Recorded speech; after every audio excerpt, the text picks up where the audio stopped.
5 चुड़ैल बहुओं का एक बाथरूम। रेखा, जया, करिश्मा, मोहिनी, रश्मि, 5 चुड़ैल बहुओं के पेट में घनघोर दर्द था। अपना पेट पकड़े एक बाथरूम के बाहर खड़ी थी वो, जहां उनकी चुड़ैल सास अंदर थी। तभी बड़ी चुड़ैल बहू रेखा दरवाजा खटखटा कर कहती है, अरे माँ जी, दरवाजा खोलिए, पेट में बहुत जोरों का दर्द हो रहा है। आप बाहर नहीं आई तो मेरा रायता बाहर आ जाएगा। अरे क्या दिक्कत है, तुम पांचों को ठीक से हल्का होने भी नहीं दे सकते? जानती नहीं हो बुढ़ापे में कितना जोर लगाना पड़ता है। अरे माँ जी, कुछ तो रहम कीजिए, आधे घंटे से हम भर लाइन लगाकर खड़े हैं। कभी पब्लिक शौचालय थोड़े है, कोई पब्लिक शौचालय थोड़ी है, हमारे घर का इकलौता बाथरूम है। मैं प्रेशर बनाइए और जल्दी आइए। हमारा पेट का कुकर है जिसका बनाकर हम बाहर आएंगे। अरे माँ जी, नहीं हो रहा है तो कुकर की सीटी की तरह ट्राई कीजिए। फिस फिस फिस। देखो, अपना मुंह बंद करो, मेरा ध्यान भटक रहा है। दीदी, मुझे लगता है माँ जी ऐसे बाहर नहीं आएंगे। उनका प्रेशर बनाने के लिए हमें ही कुछ करना होगा। चलिए गाना गाते हैं। झलक दिखला जा, एक बार आजा, जा जा जा जा, दीदार को तरसे माँ जी की अखियां, ना दिन गुजरे ना कटे हमारी रतियां।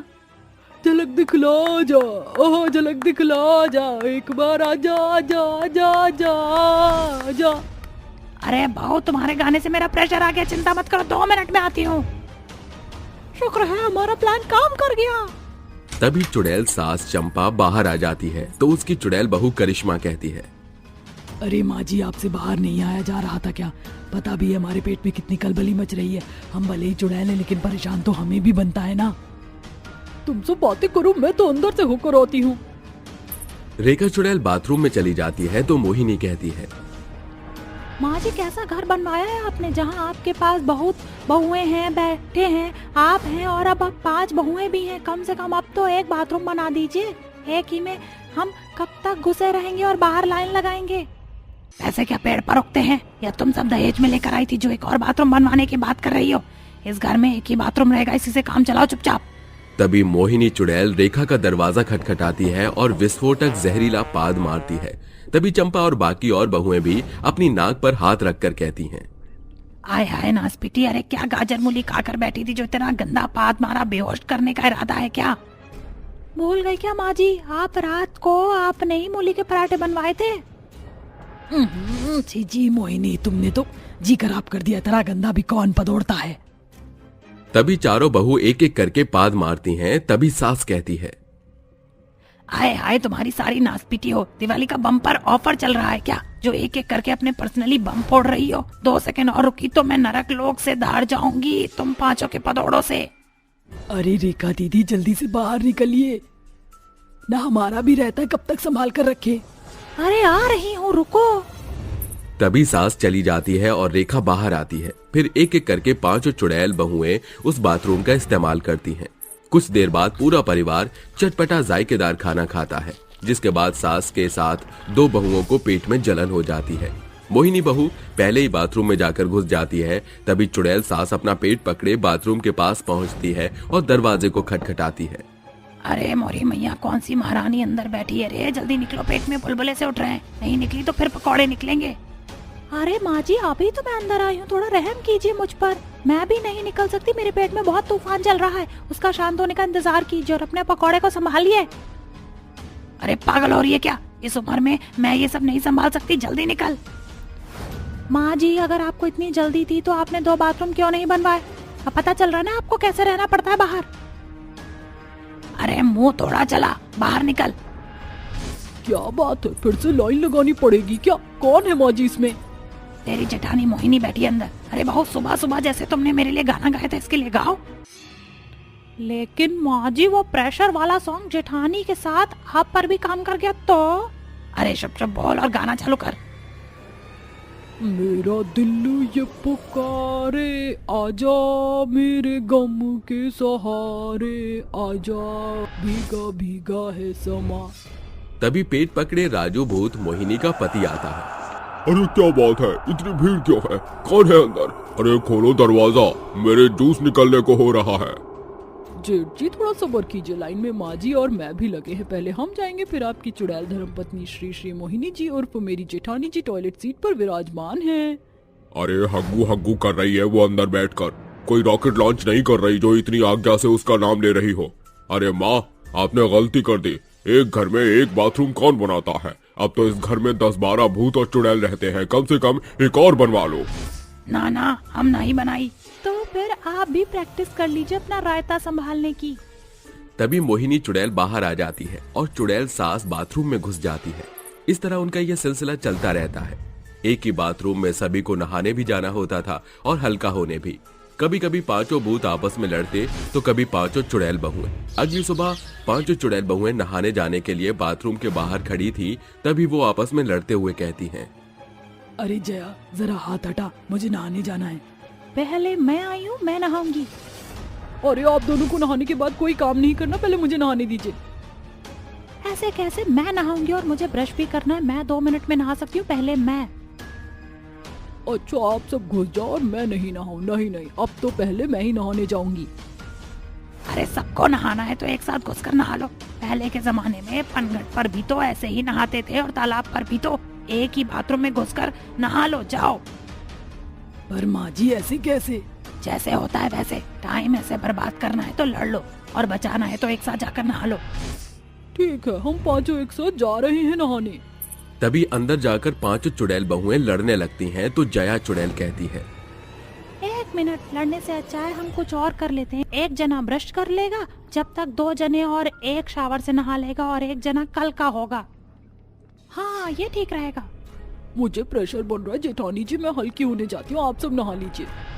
तभी पांचों चुड़ैल एक समय पर एक साथ एक बाथरूम को यूज कर लेती हैं और नहा धोकर आ जाती हैं।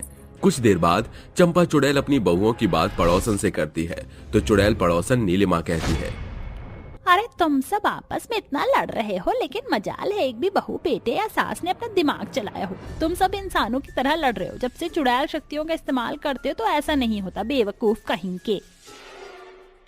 अरे हाँ, हमें तो याद आया ही नहीं। ये पांचों चुड़ैल भी ऐसे लड़ती हैं कि मेरा दिमाग भी नहीं चलता। चलो अच्छा है, नहीं मानती। आपने हमें इस बात का सुझाव दिया, बहुत बहुत शुक्रिया आपका। नीलिमा चुड़ैल चली जाती है, जिसके बाद पांचों चुड़ैल बहुएं अपनी शक्तियों से अपने लिए 5 बाथरूम बना लेती हैं और खुशी खुशी रहने लगती हैं। टॉयलेट में चुड़ैल का साया। आय हाय, छी छी छी, इन इंसानों ने भी मेरे इस टॉयलेट को कितना गंदा कर दिया है। मन तो करता है बंदर के जैसे मार मार कर इनका पिछवाड़ा लाल कर दूं। चुड़ैल ये बोल ही रही थी कि तभी एक आदमी एक लोटा लेकर उस टॉयलेट में गाना गाते हुए आ रहा था। आज से तेरा टॉयलेट मेरा हो गया, आज से मेरा घर तेरा हो गया। उसे देखकर चुड़ैल बोलती है, अच्छा तो एक मुर्गा और आ गया, इसको नहीं छोड़ूंगी। इन इंसानों ने मेरे इस टॉयलेट को बहुत ही ज्यादा गंदा कर रखा है। ये टॉयलेट सिर्फ और सिर्फ मेरा है। इनको मैं यहाँ पर पॉटी करने देती हूँ तो ये सोचते हैं कि ये इनके बाप का माल है। मुझे पता है ये मेरे टॉयलेट को सही से साफ करके नहीं जाएगा। अब मैं इस टॉयलेट के साथ साथ इसका भी सफाया कर दूंगी। इतना कहकर वो चुड़ैल गायब हो जाती है और तभी वो आदमी लोटा लेकर उस टॉयलेट के अंदर चला जाता है और पॉटी करने लगता है। पॉटी करने के बाद जब वो टॉयलेट के फ्लश को नहीं दबाता और सीधा दरवाजा खोलकर बाहर की तरफ जाने लगता है, जैसे वो आदमी टॉयलेट का दरवाजा खोलता है कि तभी उसे किसी के जोर जोर से हंसने की आवाज आती है। उस आवाज को सुनकर वो आदमी बहुत डर जाता है और डरते हुए बोलता है, कौन है रे? हमका इस तरह डराए रहा है, कौन है? तुम्हारी मौत तो का आवाज लगाए रही है, काहे कि तू यहाँ पर पॉटी करके जा रहा है, लेकिन तूने फ्लश को नहीं दबाया। यही खातिर तो का अब हम मौत के घाट उतार दे। इतना कहकर वो चुड़ैल उस आदमी के सामने भयंकर रूप में प्रकट हो जाती है और उसको अपनी भूतिया शक्ति से टॉयलेट के होल में खींच कर ले जाती है। उस आदमी का लोटा टॉयलेट के बाहर गिर जाता है और वो आदमी उस टॉयलेट के अंदर गिरकर मर जाता है। ये देखकर चुड़ैल हंसते हुए बोलती है, अब मैं यहाँ पर किसी नहीं छोड़ूंगी। इन लोगों ने मुझे बहुत ही ज्यादा दुखी कर दिया है। रात के समय जो भी इस टॉयलेट में शौच करने आएगा, मैं उसको इस टॉयलेट में जिंदा दफन कर दूंगी। इतना कहकर वो चुड़ैल अपने आप गायब हो जाती है और अगली सुबह उस आदमी की पत्नी रेखा हर जगह अपने पति को ढूंढती हुई रोते हुए सभी का दरवाजा खटखटाती है और बोलती है, भीमा भैया, आपने मेरे पति को कहीं देखा है क्या? वो रात से ही मुझे दिखाई नहीं दे रहे हैं। नहीं बहन, मैंने तुम्हारे पति को नहीं देखा। रेखा रोते हुए उस टॉयलेट के पास जा पहुंचती है जहां वो अपने पति का लोटा टॉयलेट के बाहर गिरा हुआ देखती है। वो ये देखकर रोते हुए बोलती है, हे भगवान, आखिर मेरे पति को इस चुड़ैल ने मार दिया। भगवान जाने इस चुड़ैल का हम लोगों ने आखिर क्या बिगाड़ा है जो ये हम सभी को इस तरह भयानक मौत दे रही है। रेखा उस टॉयलेट के पास ही बैठकर फूट फूट कर रोने लगी और इस तरह रात हो गई और रेखा की आंख लग गई थी। वहीं दूसरी तरफ वो चुड़ैल एक बार फिर हंसते हुए उस टॉयलेट के होल में से बाहर निकलती है और बोलती है, आज एक बार फिर मैं इस टॉयलेट में किसी न किसी इंसान को मार दूंगी। मैं अपनी मौत का बदला लेकर ही रहूंगी। चुड़ैल की आवाज सुनकर रेखा की आंखें खुल जाती हैं। वो टॉयलेट के अंदर जाने के लिए टॉयलेट का दरवाजा जैसे ही खोलती है वैसे ही वो वहां खुद के सामने एक भयानक चुड़ैल को पाती है। वो उस चुड़ैल को देखकर रोते हुए कहती है, अच्छा, तो तू ही वो चुड़ैल है जिसने मेरे पति को मार डाला। तूने मेरे पति को मार दिया है। इस दुनिया में मेरे पति के अलावा कोई भी नहीं था। तूने तो वो भी मुझसे छीन लिया। तो मुझे क्यों जिंदा रखा है तूने? तुम मुझे भी मार दे। ठीक है, मैं तुझे तेरे पति के पास अवश्य पहुंचाऊंगी। मैं तेरी ये इच्छा जरूर पूरी करूंगी। इतना कहकर वो चुड़ैल एक बार फिर रेखा को हवा में उड़ा देती है और टॉयलेट के होल में खींचकर ले जाती है। इस तरह अब रेखा भी अपने पति के जैसे मर जाती है। गांव में अब धीरे धीरे लोग कम होते जा रहे थे। दिन में अगर कोई उसे टॉयलेट में टॉयलेट करने आता तो उसे कुछ नहीं होता, लेकिन रात के समय अगर कोई टॉयलेट करने के लिए जाता तो वो चुड़ैल उसे जिंदा नहीं छोड़ती। इसलिए रात के समय लोगों ने टॉयलेट जाना ही बंद कर दिया। लेकिन कहते हैं ना, जरूरत पड़ने पर गधे को भी बाप बनाना पड़ता है। ठीक उसी तरह रात के समय अगर किसी को इमरजेंसी होती तो वो उसी टॉयलेट में जाया करता, क्योंकि उस गांव में एक ही टॉयलेट था। धीरे धीरे अब गांव में लोगों की संख्या कम होने लगी। ये देखकर गांव का मुखिया अपने गांव वालों से बोलता है, हमारे गांव में अब धीरे धीरे लोग कम होते जा रहे हैं। इस चुड़ैल ने तो अब बहुत ही ज्यादा आतंक फैला दिया है। इस चुड़ैल का राज हमें पता लगाना ही होगा। हमें इस चुड़ैल से एक बार बात करनी ही होगी। परंतु मुखिया जी, हम इस चुड़ैल से बात कैसे करेंगे? मैंने तो सुना है रात के समय कोई भी उस टॉयलेट के पास भटकता है तो वो चुड़ैल उसे टॉयलेट के अंदर घसीट कर ले जाती है और उसे मार देती है। लेकिन अगर हमने अपनी मौत का खौफ उस चुड़ैल के सामने दिखाया तो वो चुड़ैल एक ना एक दिन हमारे पूरे गांव को खाली कर देगी। उस चुड़ैल के साए से हमें मुक्ति पानी ही होगी। सभी गांव वाले मुखिया की बात से सहमत होते हैं और मुखिया के साथ रात के समय उस टॉयलेट के पास चले जाते हैं, जहां मुखिया लोटा लेकर उस टॉयलेट को एक बार फिर खोलता है। और जैसे ही मुखिया टॉयलेट का दरवाजा खोलता है कि तभी उसके सामने एक भयानक खौफनाक चुड़ैल आ जाती है। वो चुड़ैल मुखिया से बोलती है, आज मुखिया तू भी मेरे पास आ जा। तू क्या, यहाँ जो भी तेरे पीछे पीछे है पूरा गांव आया है, उन सभी को अपने साथ बुला ले। चुड़ैल की ये बात सुनकर मुखिया हक्का बक्का रह जाता है और वो सोचता है, अरे इस चुड़ैल को कैसे पता चला कि मैं पूरे गांव वालों के साथ यहाँ पर आया हूँ? मुखिया, मुझे तो ये बात भी पता है कि तू इन सभी गांव वालों के साथ मेरा राज पता करने आया है। तू मुझसे मेरा सच पूछेगा? अरे ये मेरे मन की बात कैसे सुन ले रही है? मुखिया, मैं एक शक्तिशाली चुड़ैल हूँ। मैं तेरे मन की क्या, मैं इस पूरे गांव के दिमाग में क्या चल रहा है वो भी बता सकती हूँ।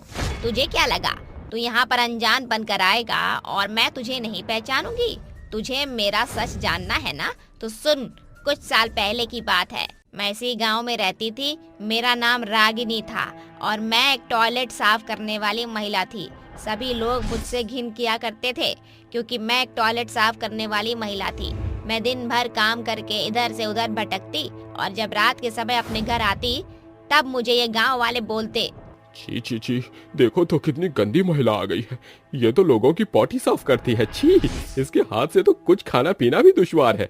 पता नहीं ये खुद के हाथ से खाना कैसे खा लेती है। भैया यहाँ पर कोई काम बड़ा या छोटा नहीं होता, काम तो काम होता है। अगर आप कोई काम करते हैं और अगर आपको कोई इस तरह बोलेगा तो आप क्या करेंगे? उसकी बातों का जवाब वो नहीं देता और इस तरह रागिनी वहाँ से चली जाती है। उस आदमी को अपनी इंसल्ट फील होती है और रात के समय वो आदमी रागिनी के घर में आता है और तकिए से उसका मुंह दबा देता है।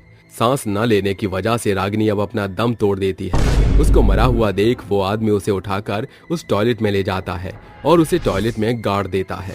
तब से ये टॉयलेट मेरा घर बन चुका है। दिन के समय तो मैं किसी को कुछ नहीं करती, लेकिन रात के समय इधर जो भी गंद मचा कर जाता है मैं उसे मार देती हूँ। मैं मानता हूँ कि तेरे साथ बहुत ही ज्यादा गलत हुआ है, लेकिन तू यहाँ पर किसी को इस तरह नहीं मार सकती। चल ठीक है, मैं यहाँ से चली जाऊंगी, लेकिन मेरी एक शर्त है। क्या तुझे मंजूर है? मुझे तुम्हारी एक नहीं बल्कि 2 शर्त मंजूर है, क्योंकि मैं अपने गांव वालों को बचाने के लिए कुछ भी कर सकता हूँ, इसलिए मैं तुम्हारी सारी शर्तों को भी पूरा कर सकता हूँ। मैं तभी जाऊंगी जब तुम सभी गांव वाले शौचालय को साफ रखोगे। जिस दिन मुझे ये शौचालय गंदा दिखा उस दिन मैं यहाँ पर आकर एक बार फिर मौत का तांडव मचा दूंगी। चुड़ैल ये बोल ही रही थी कि तभी सभी गांव वाले वहां आ जाते हैं और मुखिया के साथ साथ गांव वाले भी चुड़ैल की बात से सहमत हो जाते हैं, जिसके बाद सभी गांव वाले अब उस टॉयलेट को एकदम साफ सुथरा रखने लगते हैं और खुशी से एक साथ रहने लगते हैं। इस तरह अब उस गांव में रात के समय ना तो किसी की मौत हुई और ना ही वो चुड़ैल किसी को नजर आई। जंगली चुड़ैल का खौफ। मानसरोवर जंगल में 3 दोस्त जैक, युग और योगेश तीनों ही उस जंगल में कैंपिंग के लिए जा रहे थे। तभी उस जंगल के अंदर एक बोर्ड पर लिखा था, अंदर जाना खतरे से खाली नहीं है। ये देख जैक बोलता है, अरे योग और योगेश भाई, बोर्ड पर लिखा है अंदर जाना खतरे से खाली नहीं, हम लोग अंदर क्यों जा रहे हैं? हम लोग अपनी कैंपिंग यहाँ भी तो कर सकते हैं ना। अरे यार तुम कितने डरपोक हो, थोड़ा निडर हो जाओ। इतना कहकर वो तीनों दोस्त जंगल में आगे की तरफ निकल पड़ते हैं। वो जंगल में धीरे धीरे आगे बढ़ते रहते हैं कि तभी उन्हें एक बरगद के पेड़ के ऊपर लिखा दिखाई देता है, रोशनी को बुलाना मना है। दोस्तों देखो इस पेड़ पर क्या लिखा है, रोशनी को बुलाना मना है। दोस्तों प्लीज यहाँ से घर चलो, मुझे बहुत डर लग रहा है। शट अप, तुम सच में बहुत ही ज्यादा डरपोक हो। देखो मैं रोशनी का नाम लूंगा और उसको यहाँ पर बुला लूंगा, मुझे कुछ नहीं होगा, ये मैं तुम दोनों से वादा कर रहा हूँ। इतना कहकर योगेश रोशनी का नाम लेते हुए गाना गाने लगता है। रोशनी रोशनी एक बार आजा आजा आजा, दीदार को तरसे अखियां, न दिन गुजरे न कटे रतियां, एक बार आजा आजा आजा। ये गाना सुनकर उस जंगल में अब तेज तेज हवाएं चलने लगी और अचानक ही वहाँ पर एक काला साया घुटनों के बल दौड़ते हुए आता है और अचानक ही योगेश के अंदर प्रवेश कर जाता है। योगेश को एक झटका लगता है और वह अपनी गर्दन झुकाए शांत खड़े हो जाता है। उसको देख युग और जैक योगेश को आवाज लगाते हैं, योगेश योगेश तुम ठीक हो? अभी जो हम लोगों के सामने एक साया आया था, क्या तुमने उसे देखा? तुम्हें उसके साए से क्या मतलब है? उसकी आवाज सुनकर वो दोनों अब बहुत डर जाते हैं। डर के मारे उनके पैर कांपने लगते हैं। वो दोनों अब धीरे धीरे अपने पैरों को पीछे की ओर खींचने लगते हैं कि तभी अचानक योगेश पीछे घूम जाता है और उन दोनों को अपने दोनों हाथ लंबे करके गर्दन से पकड़ उन्हें हवा में लटका देता है और दूर जाकर फेंक देता है। इस तरह जैक और युग के सर में चोट लगने से मौत हो जाती है।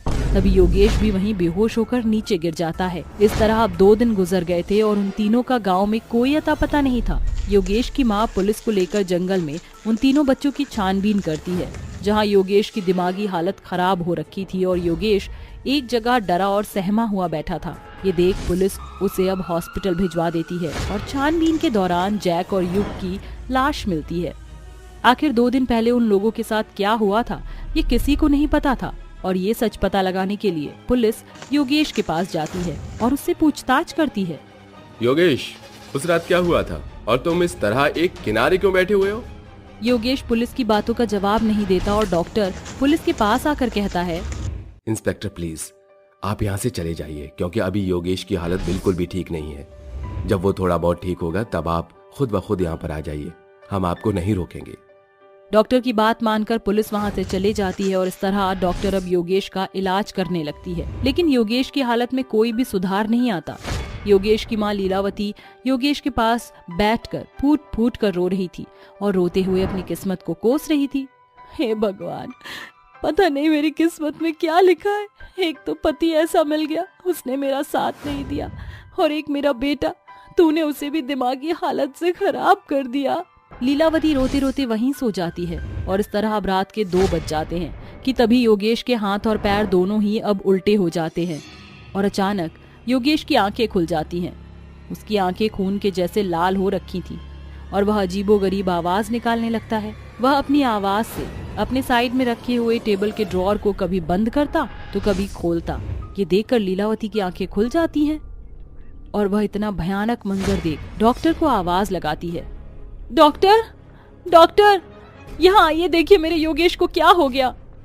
उसकी आवाज सुनकर डॉक्टर वहां आता है और योगेश की ऐसी हालत में देख वो नर्स से बोलता है, nurse, give me fast sleeping injection. Nurse उसको इंजेक्शन देती है और जैसे ही डॉक्टर वो इंजेक्शन योगेश को लगाने जा रहा था कि तभी योगेश डॉक्टर का हाथ पकड़ लेता है और भयानक आवाज में बोलता है, तू मुझे इंजेक्शन लगाएगा? इस इंजेक्शन से तू योगेश को तो सुला सकता है, लेकिन इसके अंदर की आत्मा को नहीं। ये सुनकर डॉक्टर के हाथों से इंजेक्शन नीचे गिर जाता है और वो डर के मारे पीछे की तरफ हट जाता है। अब योगेश की इस भयानक हरकतों को देख वहाँ लोगों की भीड़ इकट्ठा हो गई थी। डॉक्टर उस भीड़ के पीछे खड़ा हो गया था और योगेश हवा में उड़कर जोर जोर से हंसने लगा। उसकी इतनी भयानक हंसी देख लीलावती उससे बोलती है, आखिर तुम कौन हो जो मेरे बेटे के शरीर में आ रखी हो? आखिर मेरे बेटे ने तुम्हारा क्या बिगाड़ा है जो तुम मेरे बेटे के साथ ऐसा व्यवहार कर रही हो? तेरे बेटे ने मुझे खुद आमंत्रित किया है। उसने अपने शरीर में मुझे रहने का खुद आमंत्रण दिया है। मैं इतनी आसानी से योगेश के शरीर को छोड़कर नहीं जाऊंगी। आखिर क्यों? मेरा बेटा तुझे नहीं जानता। नहीं जानता मुझे, उससे मतलब नहीं है। उसने मुझे आमंत्रित किया। मैं इस जंगल की खौफनाक चुड़ैल हूँ और इसने मुझे बुलाने की हिम्मत करी है। इसने मेरे लिए गाना गाया था, मैं इसको कैसे छोड़ दूँ? इसने तुम्हारे लिए गाना गाया तो क्या तुम इसको अपने शिकंजे में ले लोगी? हाँ बिल्कुल, मैं इसको अपने शिकंजे में ले लूंगी और इसको अपने से कभी भी अलग नहीं करूंगी। मुझे किसी ने भी आज तक इतने प्यार से आवाज नहीं लगाई, प्यार से नहीं बुलाया। अब जब इसने बुलाया है तो मैं इसको वैसे कैसे छोड़ दूं? एक तरफ तो लीलावती और योगेश के अंदर की आत्मा आपस में बात कर रही थी, तो वहीं दूसरी तरफ डॉक्टर हॉस्पिटल के मंदिर में जाता है और भगवान की मूर्ति के गले में से रुद्राक्ष की माला निकालकर हाथ में गंगा जल लेकर योगेश के कमरे में आता है और रुद्राक्ष की माला योगेश के गले में डाल देता है। इस तरह चुड़ैल योगेश के शरीर को छोड़कर बाहर की तरफ निकल जाती है और उससे बोलती है, तेरी इतनी हिम्मत कि तूने मुझे इससे अलग करने की कोशिश करी, अब तू नहीं बचेगा। तू मेरा कुछ भी नहीं कर सकती, क्योंकि अब जो मैं तेरे साथ करने वाला हूँ तूने उसके बारे में सपने में भी नहीं सोचा होगा। इसका मतलब तू मुझसे डर नहीं रहा। कोई बात नहीं, अब जो मैं तेरे साथ करूंगी उससे तू जरूर डरेगा। चुड़ैल उसको कुछ करे इससे पहले डॉक्टर उस चुड़ैल के ऊपर गंगा जल छिड़क देता है। इस तरह चुड़ैल जलने लगती है और जाते जाते वो सभी को धमकी देते हुए जाती है, तुम लोगों ने मुझे धोखे से मारा, आज मैं जलकर मर रही हूँ, लेकिन मैं तुम लोगों से वादा करती हूँ मैं अपनी मौत का बदला लेने जरूर आऊंगी, और जिस दिन मैं यहाँ आई तो इस योगेश के साथ साथ तुम सभी का सर्वनाश कर दूंगी। इतना कहकर चुड़ैल जलकर वहीं भस्म हो जाती है और इस तरह योगेश को उस चुड़ैल से मुक्ति मिल जाती है, जिसके बाद योगेश अपनी माँ के साथ वो गांव छोड़कर शहर में शांति से जीने लगता है। 3 सिर वाली भूतिया बेटी। साहिल एक रेस्टोरेंट का स्टाफ मेंबर था। उसकी लेट शिफ्ट रात के 2 बजे खत्म हो चुकी थी। वो घर जाने के लिए निकल जाता है। रास्ते में तभी एक खंबे पर बैठी चुड़ैल उसे देखकर कहती है,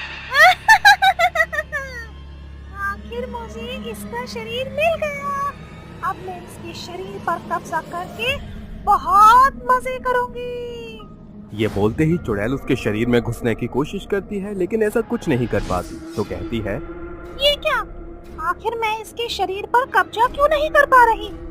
कोई बात नहीं, ये ना सही तो इसके घर में किसी और के शरीर में रहूंगी, लेकिन रहूंगी जरूर। ये बोलकर चुड़ैल साहिल का पीछा करते हुए उसके घर में आ जाती है।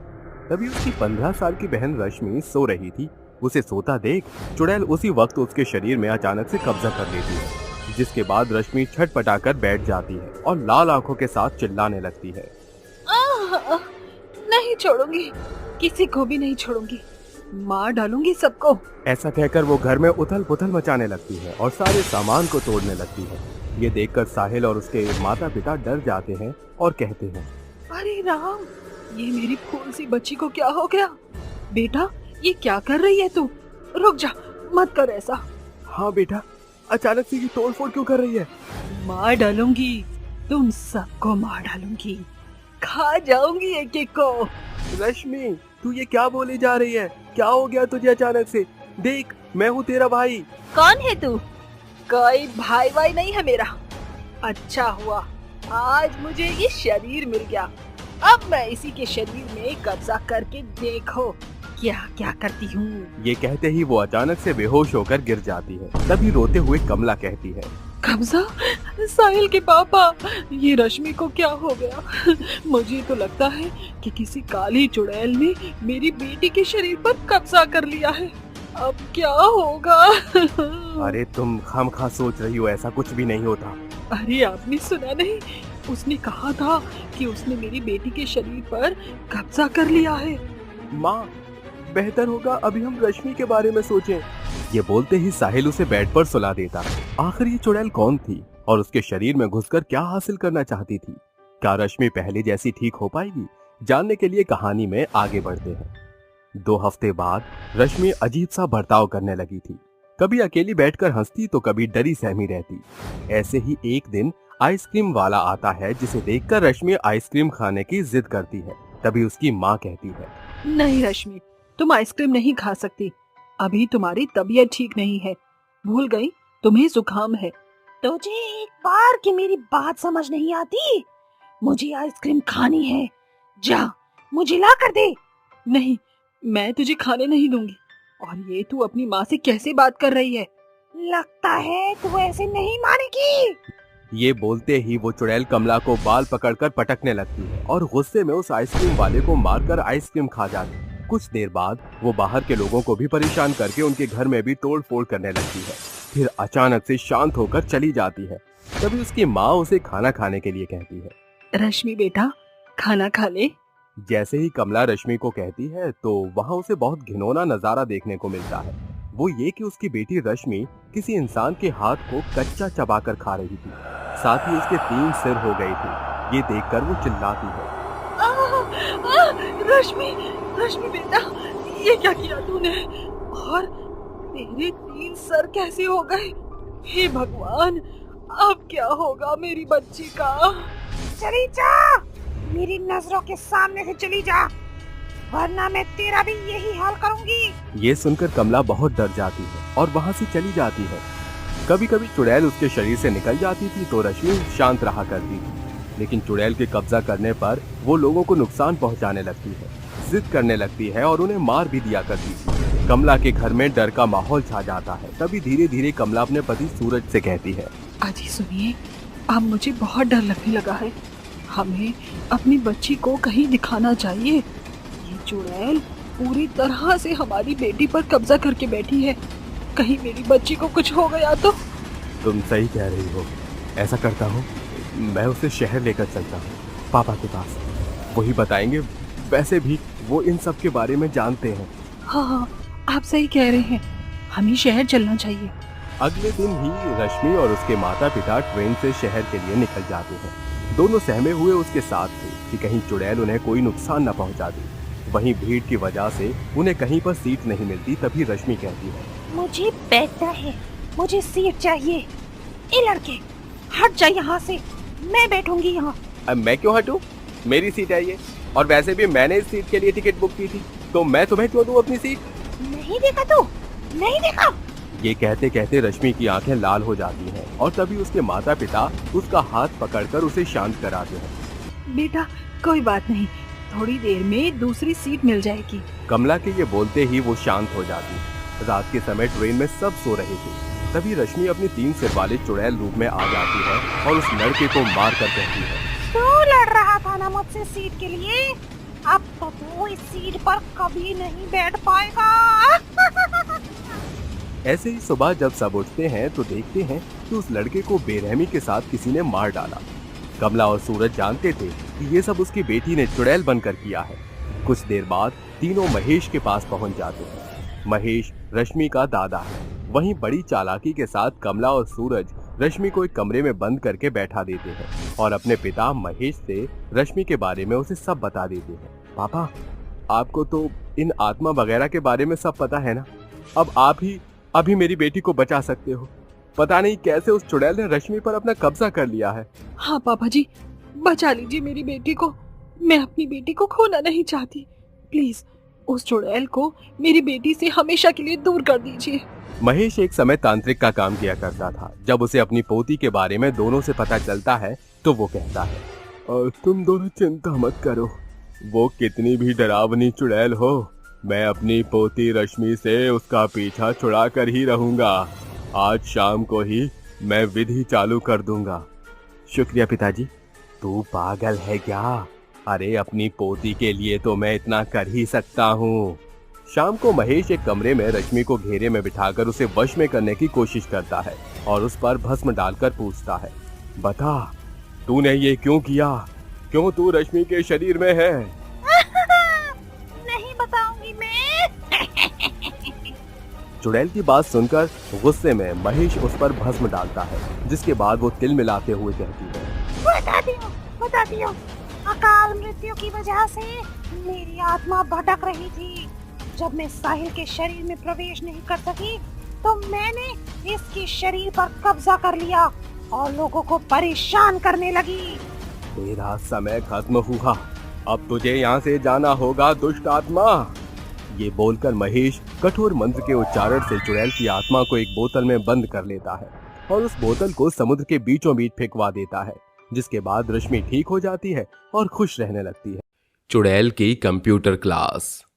कैलाश, तुम्हारा कंप्यूटर का कोर्स कंप्लीट हो गया है। कुछ देर बाद मेरे कैबिन में आकर मुझसे अपना सर्टिफिकेट ले जाना। इतना कहकर टीचर अपने केबिन में जाकर बैठ जाती है और कुछ ही देर बाद कैलाश भी अपना फाइनल सर्टिफिकेट लेने के लिए अपनी टीचर के केबिन में पहुंच जाता है, जिसके बाद उसकी टीचर उससे कहती है, कैलाश, तुमने बहुत अच्छी तरह अपना कंप्यूटर का कोर्स पूरा किया है और तुम पूरी क्लास में सबसे अच्छे ग्रेड्स लेकर आए हो। ये लो तुम्हारा कंप्यूटर का सर्टिफिकेट। इतना कहकर टीचर कैलाश को सर्टिफिकेट देने लगती है। जैसे कैलाश अपना सर्टिफिकेट पकड़ता है, टीचर की आंखें अचानक से लाल हो जाती हैं और उसका रंग हरा हो जाता है। देखते ही देखते वो एक बहुत ही भयानक चुड़ैल में बदल जाती है, जिसके बाद वो कैलाश से कहती है, कैलाश, कंप्यूटर का सर्टिफिकेट लेने से पहले मैं तुम्हें एक बात बताना चाहूंगी। जो मेरे साथ हुआ अब मैं वो तुम्हारे साथ करूंगी। अपनी चुड़ैल टीचर को देखकर कैलाश डर के मारे थर थर कांपने लगता है, जिसके बाद कैलाश अपनी चुड़ैल टीचर से कहता है, चुड़ैल, हे भगवान, तुम तो एक बहुत ही भयानक चुड़ैल हो। इसलिए तो मैं तुझे मारने वाली हूँ, क्योंकि तूने क्लास में टॉप किया है। अरे चुड़ैल टीचर जी, मुझे छोड़ दो। मैंने तुम्हारा क्या बिगाड़ा है? तुम मुझे क्यों मार रही हो? अरे जो तुम्हारे साथ हुआ वो तुम मेरे साथ क्यों कर रही हो? इससे तुम्हें क्या हासिल हो जाएगा? सुकून मिलेगा। मुझे तुम्हें मारकर बहुत ज्यादा सुकून मिलेगा। जब मैं किसी को अपनी तरह तड़पते हुए देखती हूँ तो मेरी आत्मा को बहुत आराम मिलता है। इतना कहकर चुड़ैल कैलाश को पकड़ती है और उसे मार देती है, जिसके बाद वो कैलाश के शरीर को सीधा अपने मुंह में निकल जाती है और चुपचाप वापस से अपनी सीट पर बैठ जाती है। जिसके बाद वो दोबारा से अपने टीचर वाले रूप में आ जाती है और खुद से ही बातें करने लगती है। आखिर मैंने इसे भी मार दिया। ऐसे ही मैं धीरे धीरे जो भी इस क्लास के कंप्यूटर का कोर्स कंप्लीट करेगा मैं उसे मारती जाऊंगी। आखिर मेरे साथ भी तो ऐसा ही हुआ था, मुझे भी बेरहमी से मारा गया था। क्या दिन थे वो जब मैंने कंप्यूटर का कोर्स किया करती थी। एक दिन मैं जब क्लास में पहली बार आई तो सभी ने मुझे देखकर कहा था, अरे क्या बात है, ये काली कलूटी बैंगन लूटी हमारी कंप्यूटर क्लास में क्या करने आई है? अरे ये तो एक काला मगरमच्छ है, ऊपर से इसके चेहरे पर कितने सारे पिंपल्स भी हैं। छी, मुझे तो इसे देखकर उल्टियां आ रही हैं। अबे यार देख, उल्टी आ रही है तो इसी के मुंह पर कर दियो, क्या पता तेरी उल्टी से इसका मुंह साफ हो जाए। सभी लोग मेरे ऊपर बहुत ही बुरी तरह हंस रहे थे। किसी को भी मैं अपनी क्लास में पसंद नहीं थी। अगर मैं सुंदर नहीं थी तो इसमें मेरी क्या गलती थी? और ये तो कुछ भी नहीं था। सबसे ज्यादा बुरा तो मेरे साथ तब हुआ जब मुझे सर्टिफिकेट मिलने वाला था। सभी बच्चे थोड़ा ध्यान से सुनना। इस क्लास का हर एक बच्चा कंप्यूटर के कोर्स में पास है, लेकिन जिसने पूरी क्लास में टॉप किया है उसका नाम है मोहिनी। मोहिनी, तुम पूरी कक्षा में सबसे अच्छे नंबर लेकर आई हो, इसलिए तुम्हें फर्स्ट पोजीशन दी जाती है। अपने बारे में यह सुनकर मुझे बहुत खुशी हुई थी, जिसके बाद मेरी आंखों में आंसू भरे हुए थे और मैं अपने सर्टिफिकेट लेने के लिए अपने टीचर की तरफ बढ़ रही थी। लेकिन मेरी खुशी मेरी क्लास के बच्चों से देखी नहीं गई, जिसके बाद उन्होंने आपस में प्लान बनाया। अबे यार, ये कैसे हो सकता है? ये भद्दी सी लड़की हम सबको पीछे छोड़कर कैसे जा सकती है? अगर इसको सर्टिफिकेट मिल रहा है तो हमें चुल्लू भर पानी में डूबकर मर जाना चाहिए। मेरे पास एक आइडिया है, अगर ये मर गई तो इसका फर्स्ट प्राइज किसी और को मिल जाएगा। जैसे ही टीचर इसको सर्टिफिकेट देंगे उसके बाद ये हम सभी को भाषण देने के लिए माइक के पास जरूर जाएगी। मैं उसी वक्त माइक में करंट की वायर अटैच कर दूंगा, जिसके बाद इसे एक जोरदार झटका लगेगा और वो मर जाएगी। क्या प्लान बनाया है भाई तूने? चल अब इस मोहिनी की बच्ची का काम तमाम करते हैं। उन तीनों ने मिलकर माइक पर बिजली के तार अटैच कर दिए थे, जिसमें बहुत ही ज्यादा हैवी करंट था। जैसे ही सर्टिफिकेट लेकर मैं माइक को पकड़ने लगी, वैसे ही मुझे एक बहुत जोरदार झटका लगा, जिसकी वजह से मैं वहीं मर गई। मेरे मरने के बाद किसी ने भी मेरी डेड बॉडी को नहीं छुआ, क्योंकि मैं सुंदर नहीं थी। बेचारे माँ बाप ने मेरा अंतिम संस्कार किया और मेरे मरने के बाद फर्स्ट प्राइज राकेश को दे दिया गया।